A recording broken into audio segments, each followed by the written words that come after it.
Okay, they call it the left coast, and in California, blue as blue can be, but not all of California. Orange County, I don't know if you'd call it ruby red, but safely, reliably red. That might be in question this year as Democrats hope to make significant inroads. Hillary Vaughn has been following that very, very closely. Hillary. Hey, Neil, well, national Democrats tell me the path to the House majority begins right here in Orange County. So they're spending millions of dollars funneling cash into 3 seats here in Orange County that they're hoping to flip the conservative stronghold in order to turn Orange County blue. But even in one of the most liberal progressive states in the country, some of the candidates running in these races aren't repeating the message of resistance heard from Democratic leadership in D.C. One of those, Democrat Katey Porter. She's a law professor. She's a protege of Senator Elizabeth Warren. She's distancing herself from her former mentor and some of the rhetoric driven by her fellow Californian, Nancy Pelosi. Porter says she'll be able to find ways to work with the president, unlike others.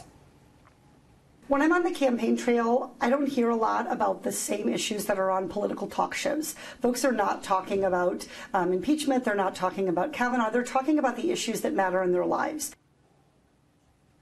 One of those issues both candidates say will be on voters' mind at the ballot box, Trump's tax reform bill. Now, Porter says the GOP plan actually helps Democrats because it's hurting Californians who are paying way more in state and local taxes, and that high tax isn't being subsidized by the federal government anymore. But Republican Congresswoman Mimi Walters tells me that same tax plan is scoring big points with businesses and voters in her district, and it's creating jobs.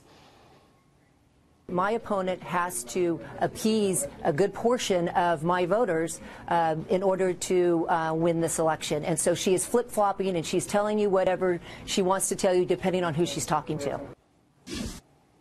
Another big economic issue here is tariffs. The 45th district has a lot of big tech companies, Neil, and as you know, in the latest round of tariffs, hardware companies were hit pretty hard. And so both Porter and Walters tell me they're not a fan of these tariffs right now. Neil? Yeah, that's a stinging issue. Hillary Vaughn, thank you very, very much. Great job as always.